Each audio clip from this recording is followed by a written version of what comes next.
Funding for this program is provided by. Additional funding provided by.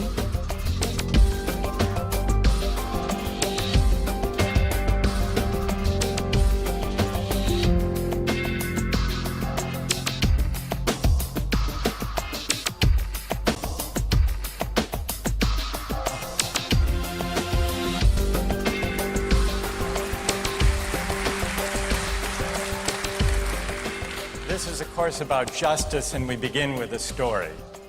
Suppose you're the driver of a trolley car, and your trolley car is hurtling down the track at 60 miles an hour, and at the end of the track you notice 5 workers working on the track.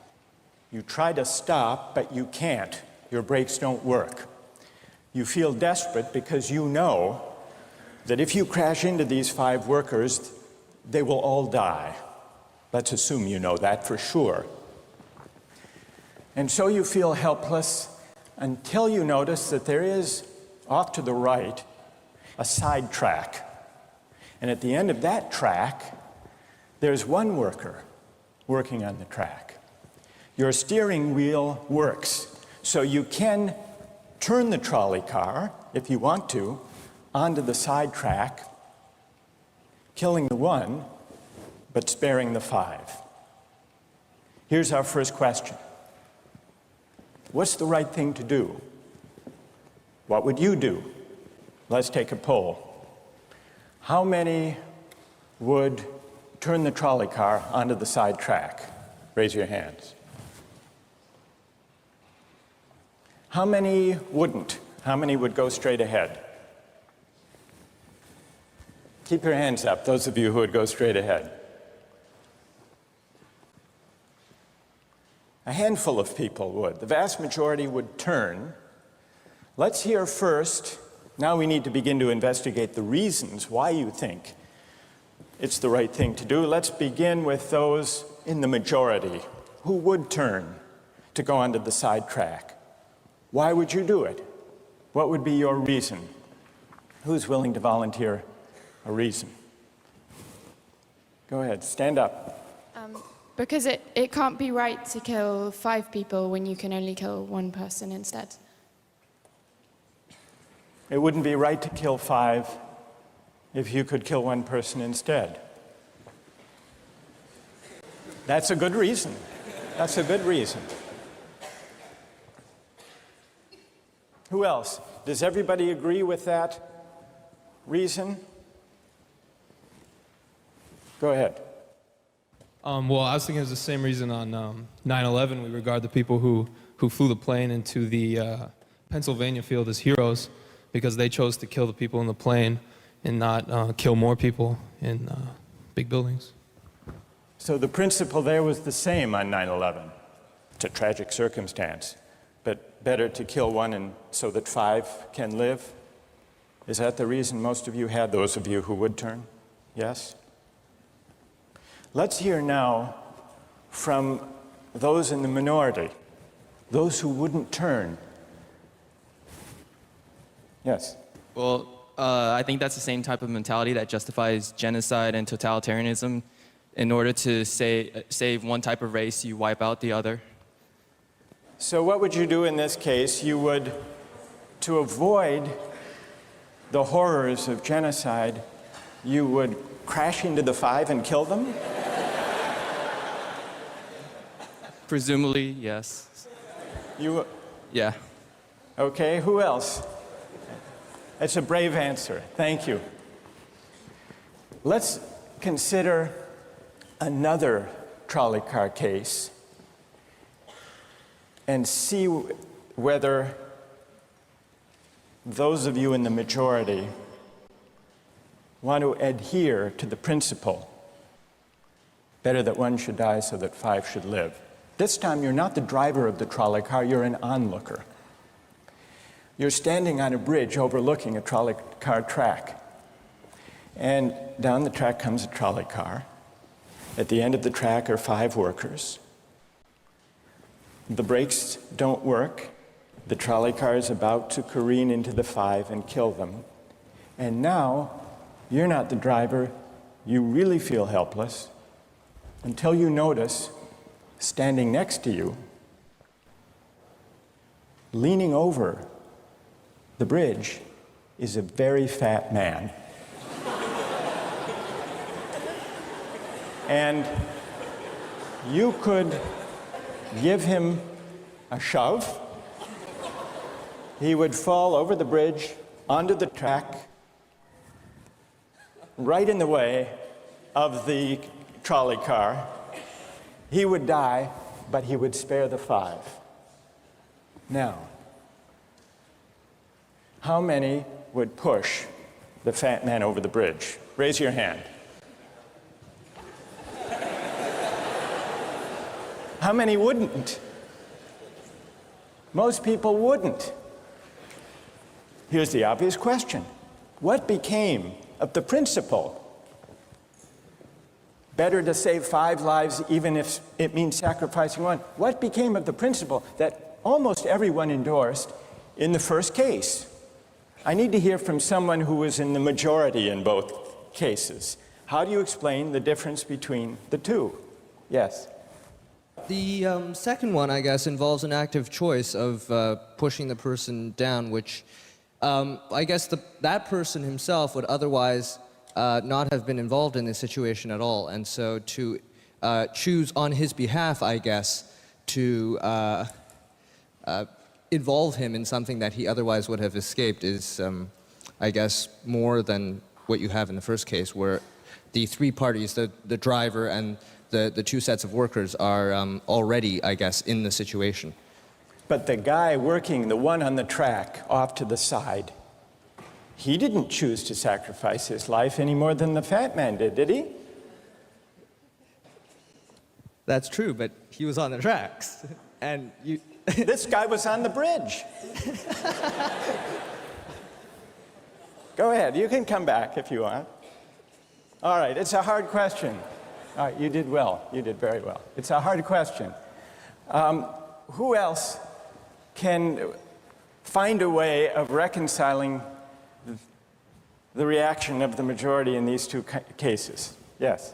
Well, I guess in the first case, where you have the 1 worker and the 5, it's choice between those 2, and you have to make a certain choice, and people are going to die because of the trolley car, not necessarily because of your direct actions. The trolley car is a runaway thing, and you're making a split-second choice, whereas pushing the fat man over is an actual act of murder on your part. You have control over that, whereas you may not have control over the trolley car. So I think it's a slightly different situation. All right, who has a reply? No, that's good. Who has a way, who wants to reply? Is that a way out of this? I don't think that's a very good reason, because you choose to, it's either way you have to choose who dies, because you either choose to turn and kill the person, which is an active conscious thought to turn, or you choose to push the fat man over, which is also an active conscious action. So either way you're making a choice. Do you want to reply? Well, I'm not really sure that that's the case. It just still seems kind of different, the act of actually pushing someone over onto the tracks and killing him. You are actually killing him yourself. You're pushing him with your own hands. You're pushing him. And that's Right. different than steering something that is going to cause death into another. You know, it doesn't good. really sound right saying it now. No, it's good. But I'm up here. It's good. What's your name? Andrew. Andrew. Let me ask you this question, Andrew. Yes. Suppose standing on the bridge next to the fat man, I didn't have to push him. Suppose he were standing over a trap door that I could open by turning a steering wheel like that.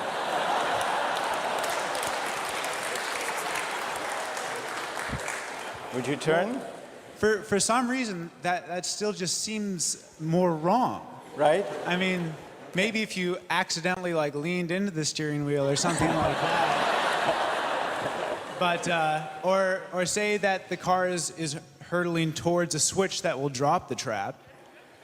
Then I could agree with that. Fair enough. It still seems wrong in a way that it doesn't seem wrong in the first case to turn, you say. And in another way, I mean, in the first situation, you're involved directly with the situation. In the second one, you're an onlooker as well. All right. So you have the choice of becoming involved or not by pushing the fat man. Let's forget for the moment about this case. That's good. Let's imagine a different case. This time you're a doctor in an emergency room, and 6 patients come to you. They've been in a terrible trolley car wreck. 5 of them sustained moderate injuries. 1 is severely injured. You could spend all day caring for the 1 severely injured victim, but in that time the 5 would die. Or you could look after the 5, restore them to health, but during that time the 1 severely injured person would die. How many would save the 5? Now is the doctor. How many would save the 1? Very few people. Just a handful of people. Same reason, I assume. 1 life versus 5? Now consider another doctor case. This time you're a transplant surgeon, and you have 5 patients, each in desperate need of an organ transplant in order to survive. 1 needs a heart, 1 a lung, 1 a kidney, 1 a liver, and the 5th, a pancreas. And you have no organ donors. You are about to see them die.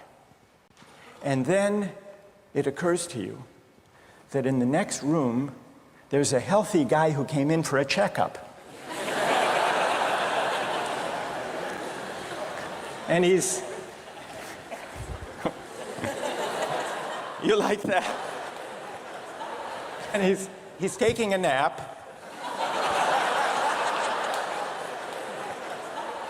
You could go in very quietly, yank out the 5 organs, that person would die. But you could save the 5. How many would do it? Anyone? How many? Put your hands up if you would do it.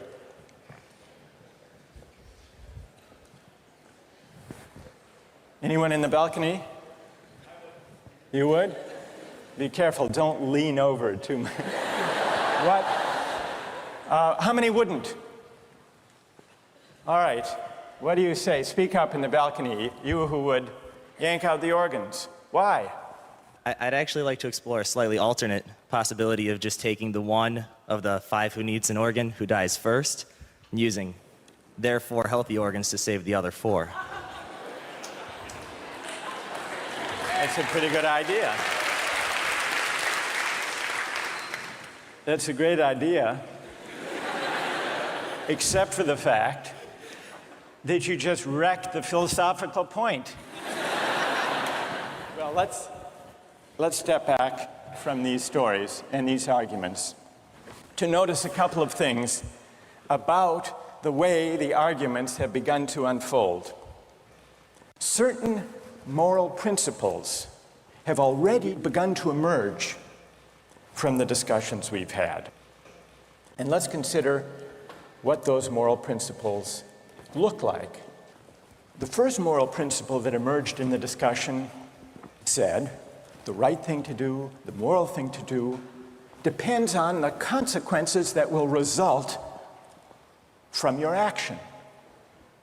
At the end of the day, better that 5 should live, even if 1 must die. That's an example of consequentialist moral reasoning. Consequentialist moral reasoning locates morality in the consequences of an act, in the state of the world that will result from the thing you do. But then we went a little further, we considered those other cases, and people weren't so sure about consequentialist moral reasoning.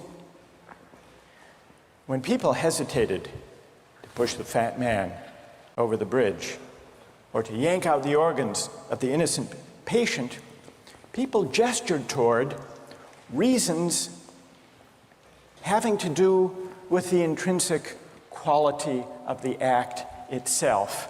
Consequences be what they may. People were reluctant. People thought it was just wrong, categorically wrong, to kill a person, an innocent person, even for the sake of saving 5 lives. At least people thought that in the second version of each story we considered. So this points to a second categorical way of thinking about moral reasoning. Categorical moral reasoning locates morality in certain absolute moral requirements, certain categorical duties and rights, regardless of the consequences.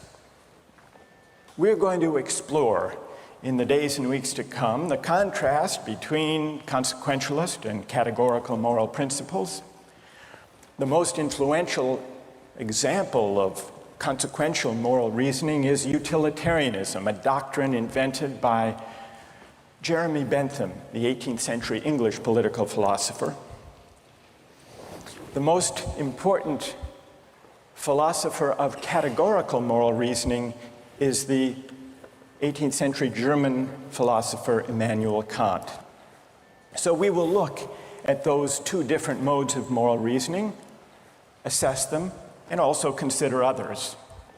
If you look at the syllabus, you'll notice that we read a number of great and famous books. Books by Aristotle, John Locke, Immanuel Kant, John Stuart Mill, and others. You'll notice, too, from the syllabus that we don't only read these books. We also take up contemporary political and legal controversies that raise philosophical questions. We will debate equality and inequality, affirmative action, free speech versus hate speech, same-sex marriage, military conscription, a range of practical questions. Why?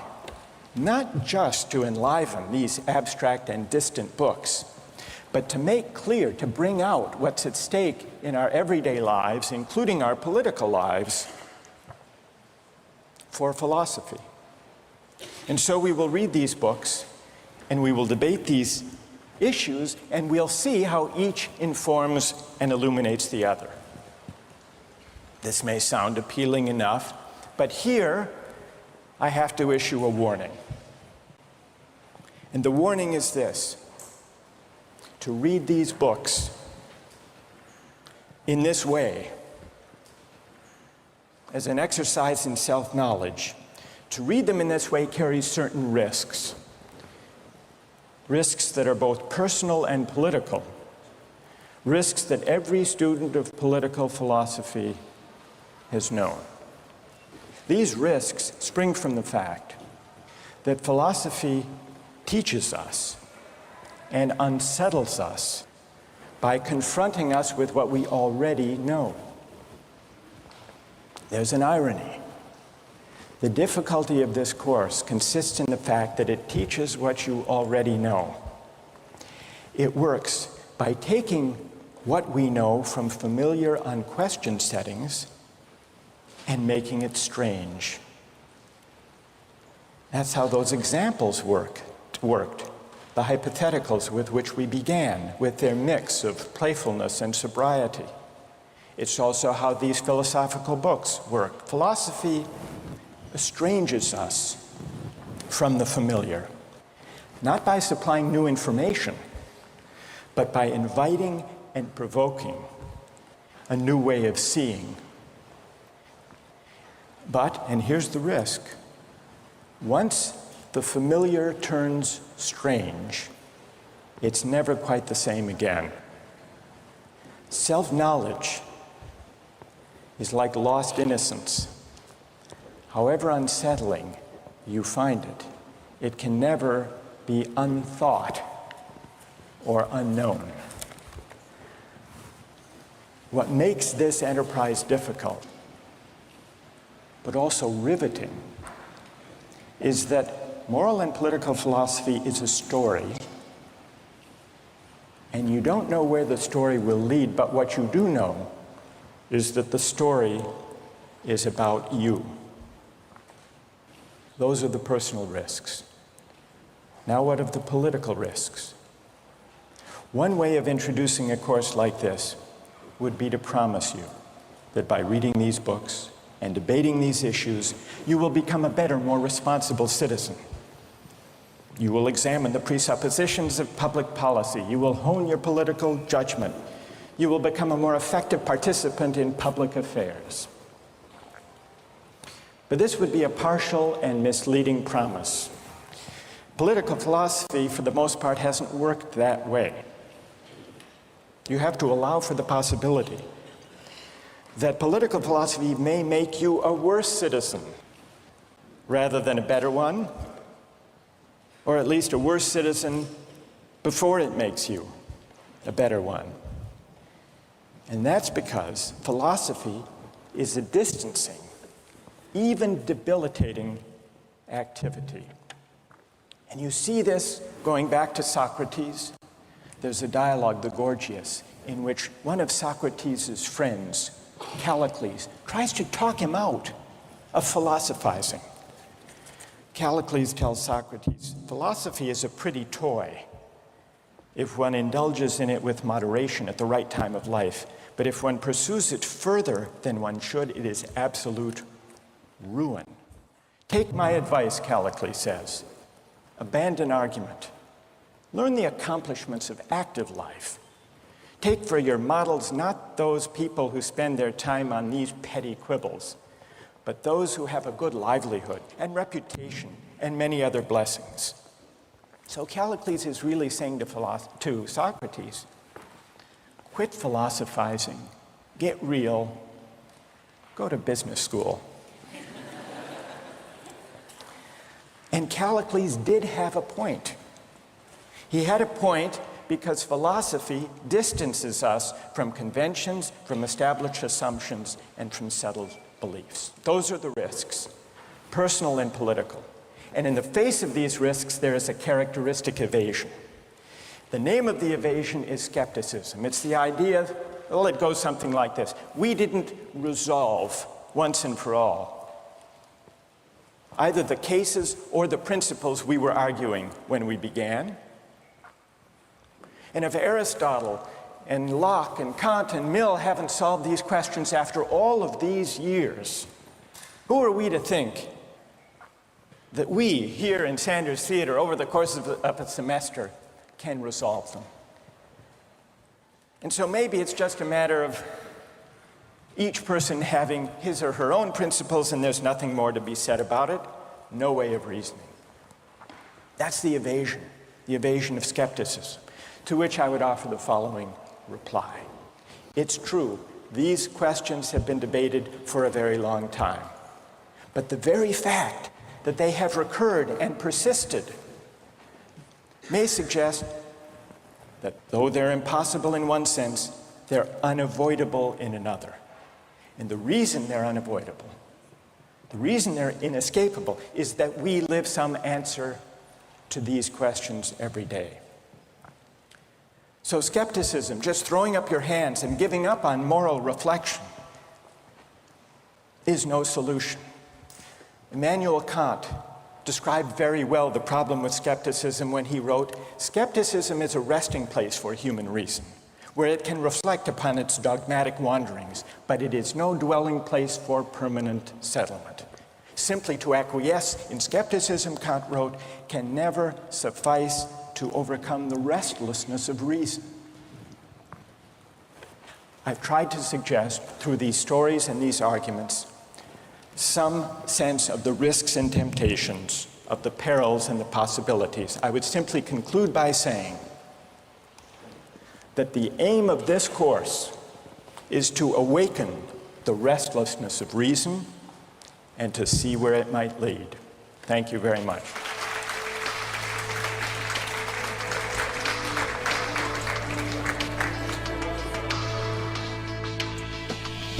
Like, in a situation that desperate, you have to do what you have to do to survive. You have to do what you have to do. You got to do what you got to do, pretty much. If you've been going 19 days without any food, someone just has to take the sacrifice. Someone has to make the sacrifice, and people can survive. All right, that's good. What's your name? Marcus. Marcus. What do you say to Marcus?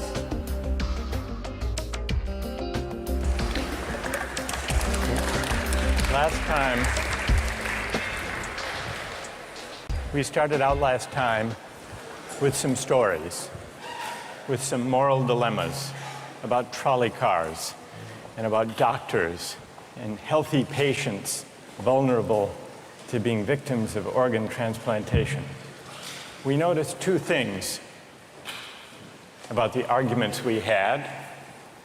One had to do with the way we were arguing. We began with our judgments in particular cases. We tried to articulate the reasons or the principles lying behind our judgments.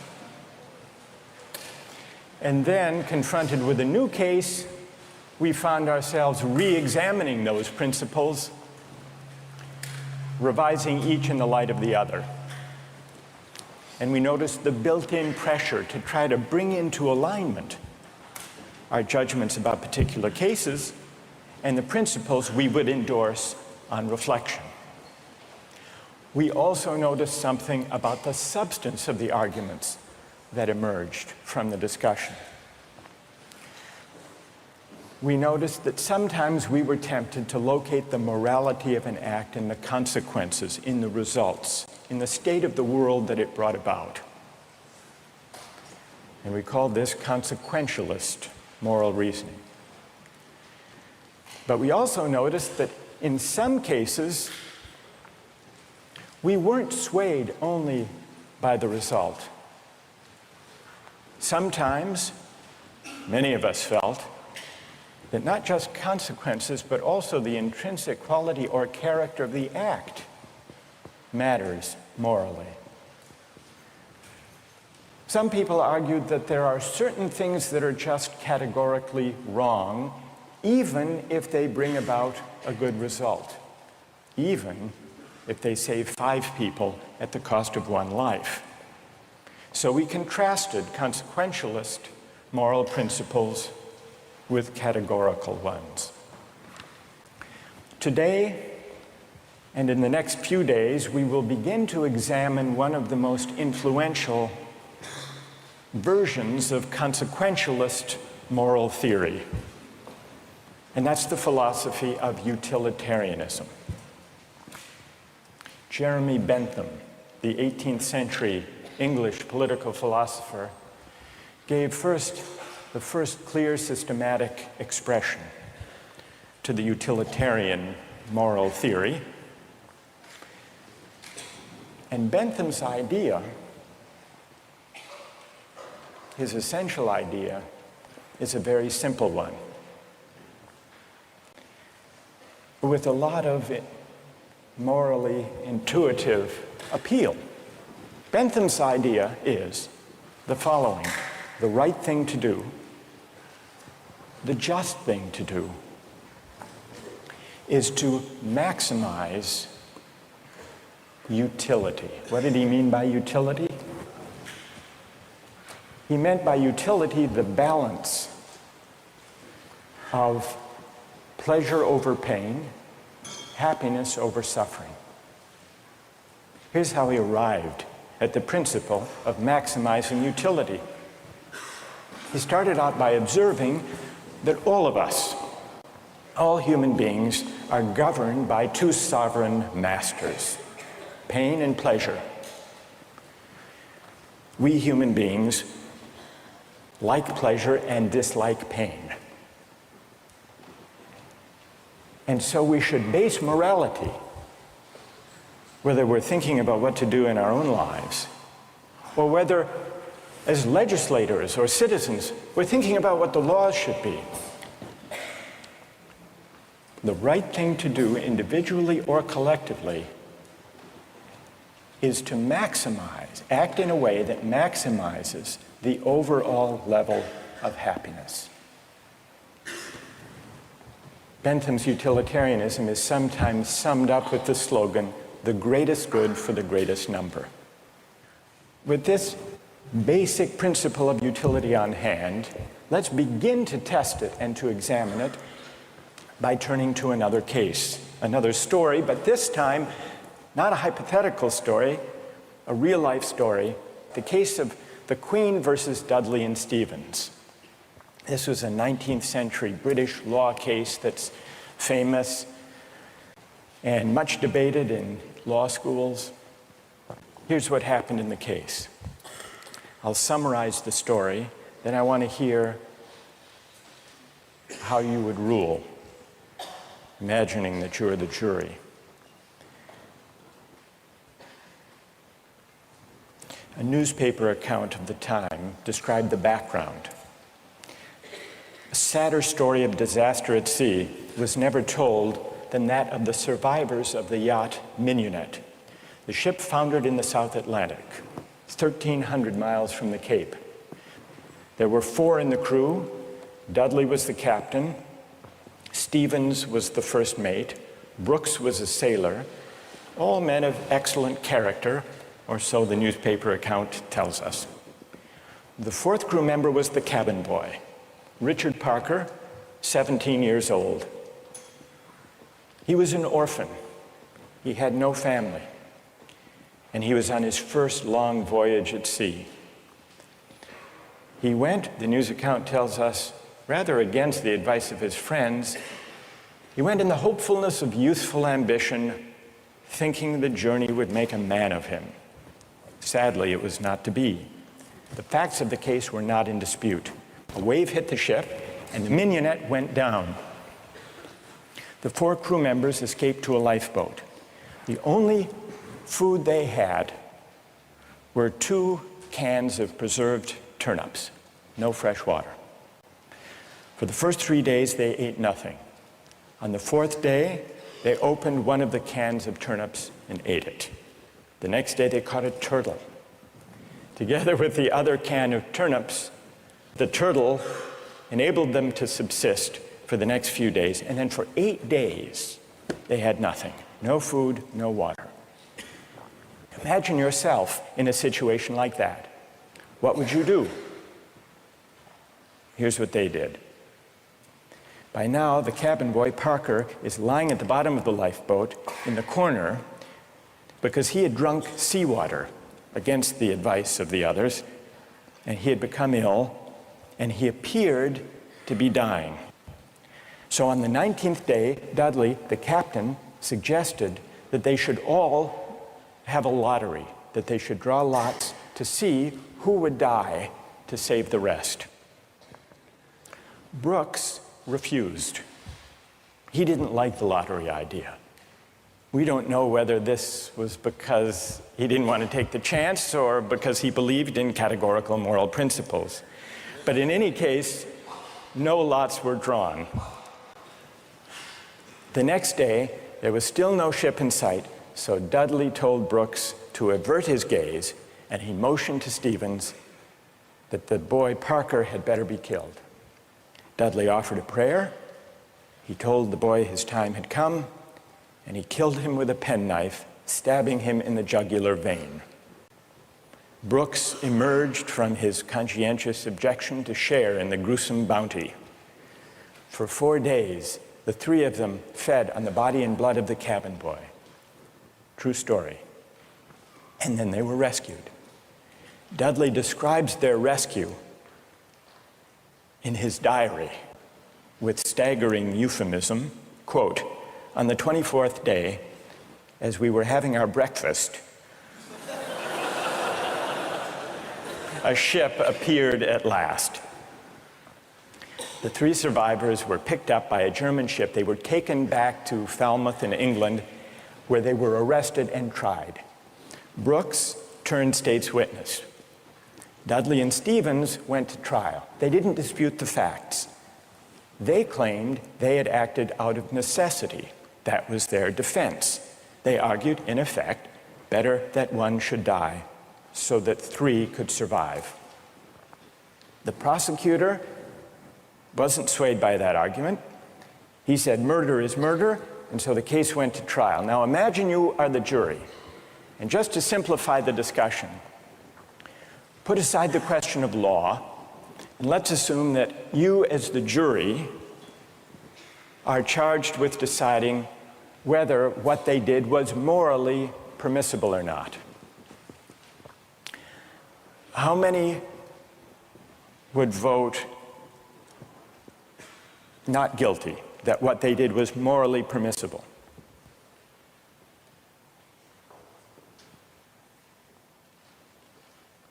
And how many would vote guilty, what they did was morally wrong? A pretty sizable majority. Now let's see what people's reasons are, and let me begin with those who are in the minority. Let's hear first from the defense of Dudley and Stevens. Why would you morally exonerate them?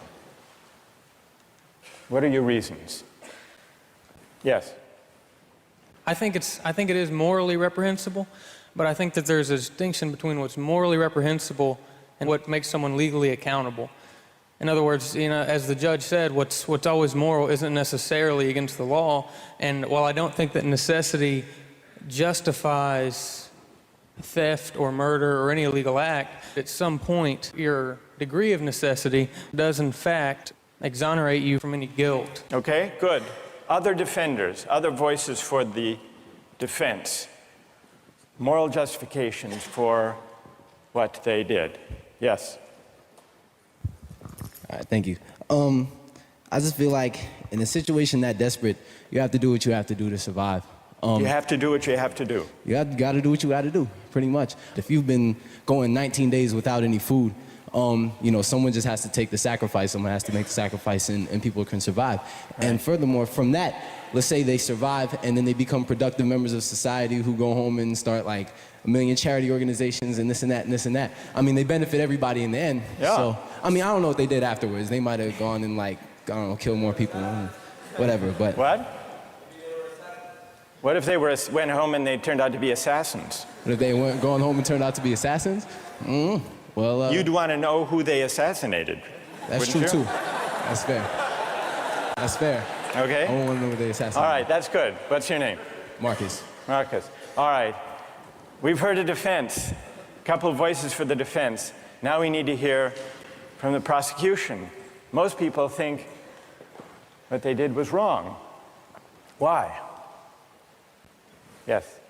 One of the first things that I was thinking was, if they haven't been eating for a really long time, maybe they're mentally affected, and so then that could be used as a defense, a possible argument that they weren't in the proper state of mind, they weren't making decisions they might otherwise be making, and if that's an appealing argument that you have to be in an altered mindset to do something like that, it suggests that people who find that argument convincing do think that they were acting immorally. But I want to know what you think. You defend them. You vote.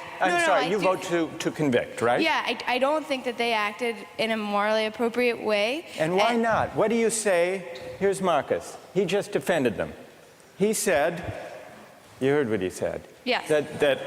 Yes. That you've got to do what you've got to do in a case like that. Yeah. What do you say to Marcus? That there's no situation that would allow human beings to take the idea of fate or that the other people's lives in their own hands, that we don't have that kind of power. Good. Okay. Thank you. And what's your name? Britt. Britt? Yes. Okay. Who else? What do you say?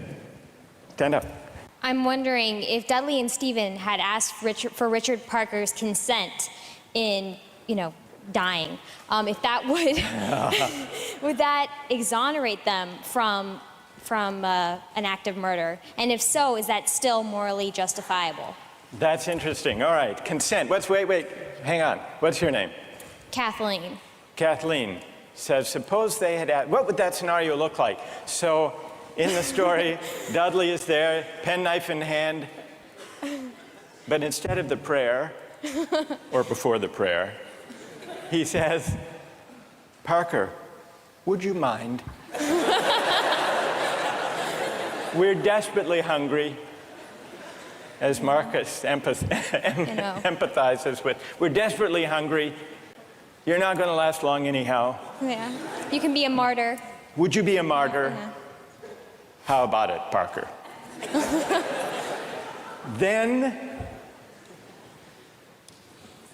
Then what do you think? Would it be morally justified then? Suppose Parker, in his semi-stupor, says, okay. I don't think it would be morally justifiable, but I'm wondering... Even then it wouldn't be.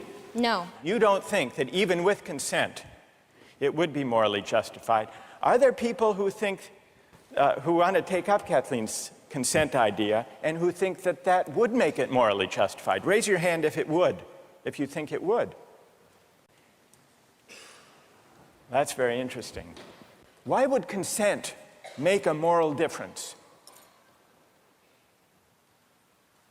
Why would it? Yes. Well, I just think that if he was making his own original idea and it was his idea to start with, then that would be the only situation in which I would see it being appropriate in any way. Because that way you couldn't make the argument that he was pressured, you know, it's 3-to-1 or whatever the ratio was. Right. And I think that if he was making a decision to give his life, then he took on the agency to sacrifice himself, which some people might see as admirable, and other people might disagree with that decision. So if he came up with the idea, that's the only kind of consent we could have confidence in morally, then it would be okay. Otherwise, it would be kind of coerced consent under the circumstances, you think. Is there anyone who thinks that even the consent of Parker would not justify their killing him? Who thinks that? Yes, tell us why. Stand up.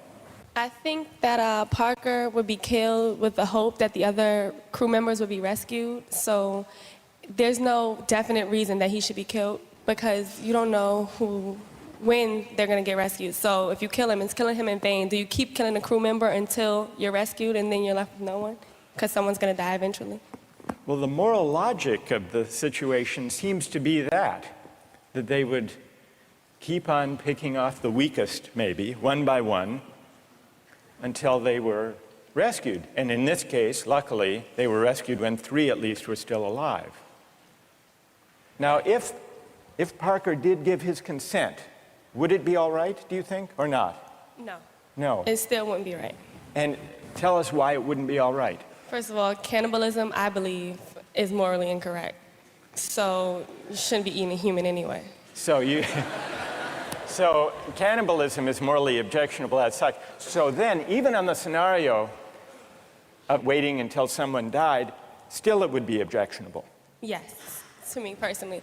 I feel like it all depends on one's personal morals. And like we can't sit here and just, like this is just my opinion. Of course other people are going to disagree. But well, we'll see. Let's see what their disagreements are, and then we'll see if they have reasons that can persuade you or not. Let's try that. All right. Let's, now, is there someone who can explain, those of you who are tempted by consent, can you explain why consent makes such a moral difference? What about the lottery idea? Does that count as consent? Remember, at the beginning, Dudley proposed a lottery. Suppose that they had agreed to a lottery, then how many would then say it was all right? Suppose there were a lottery, cabin boy lost, and the rest of the story unfolded. Then how many people would say it was morally permissible? So the numbers are rising if we had a lottery. Let's hear from one of you for whom the lottery would make a moral difference. Why would it?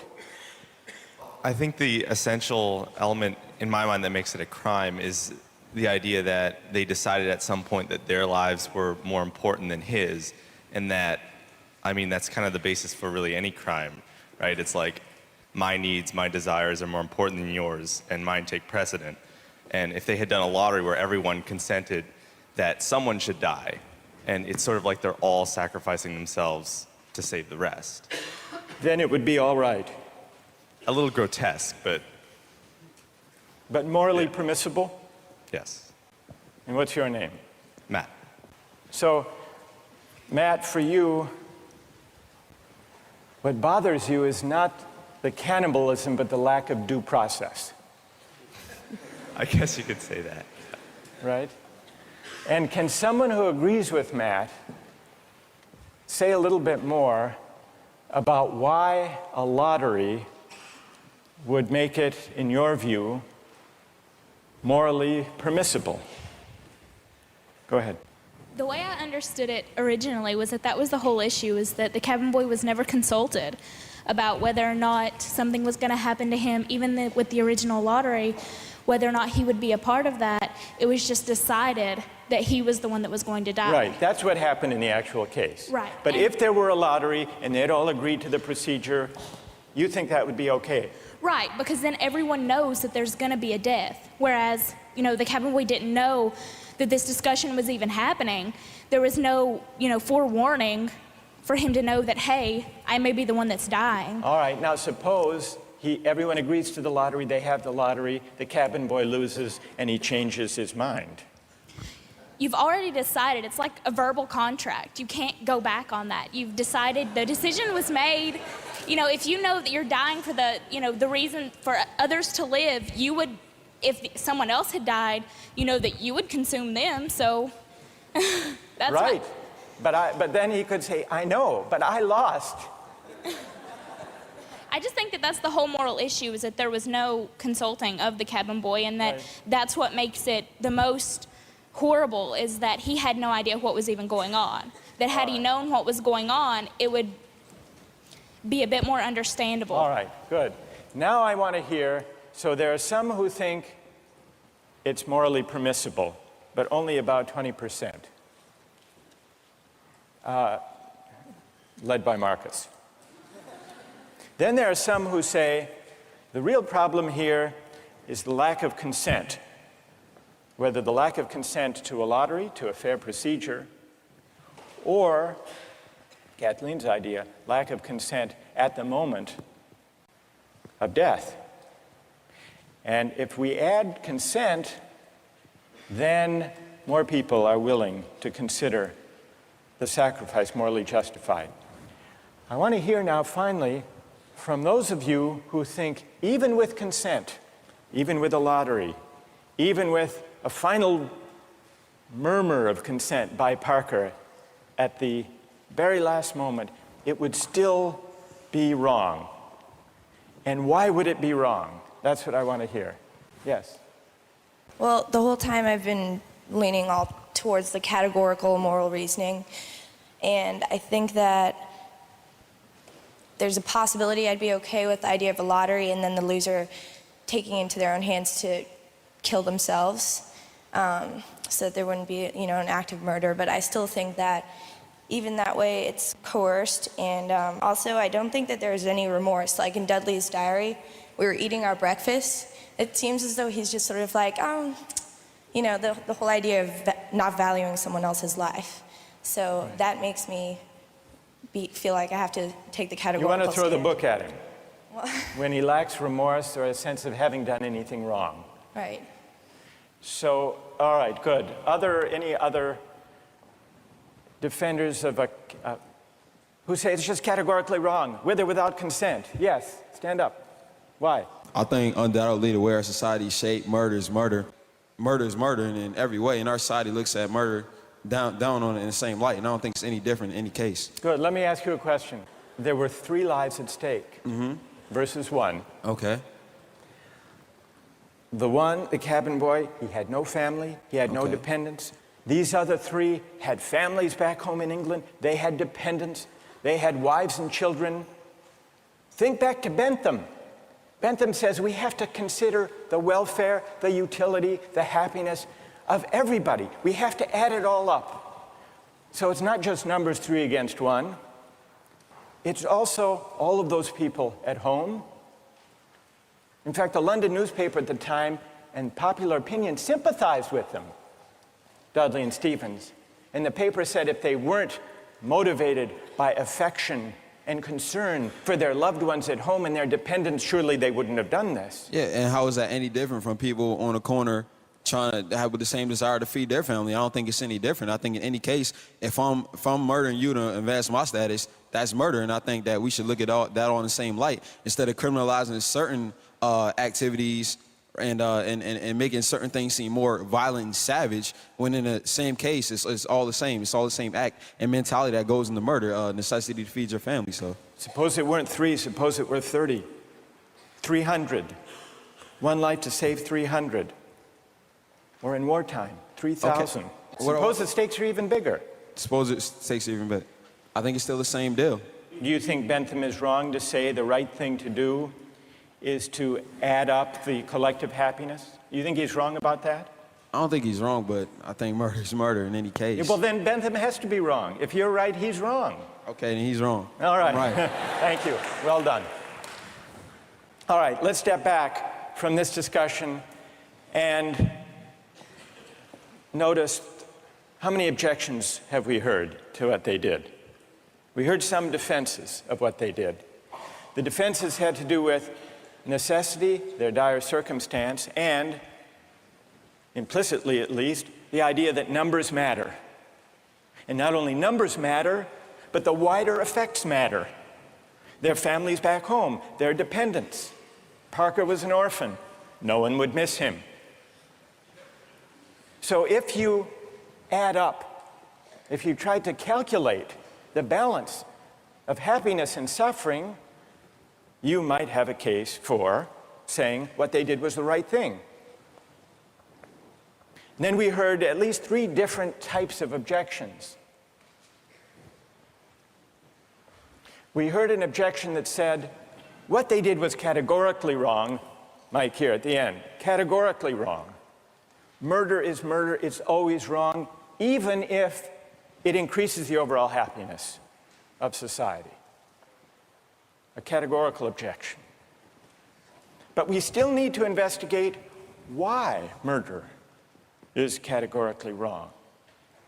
Is it because even cabin boys have certain fundamental rights? And if that's the reason, where do those rights come from, if not from some idea of the larger welfare or utility or happiness? Question number 1. Others said a lottery would make a difference, a fair procedure, Matt said.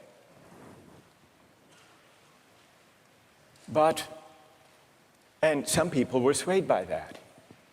That's not a categorical objection exactly. It's saying everybody has to be counted as an equal, even though at the end of the day, one can be sacrificed for the general welfare. That leaves us with another question to investigate. Why does agreement to a certain procedure, even a fair procedure, justify whatever result flows from the operation of that procedure? Question number 2. And question number 3, the basic idea of consent. Kathleen got us onto this. If the cabin boy had agreed himself, and not under duress, as was added, then it would be all right to take his life to save the rest. And even more people signed on to that idea. But that raises a third philosophical question. What is the moral work that consent does? Why does an act of consent make such a moral difference that an act that would be wrong, taking a life without consent, is morally permissible with consent? To investigate those 3 questions, we're going to have to read some philosophers. And starting next time, we're going to read Bentham and John Stuart Mill, utilitarian philosophers. Don't miss the chance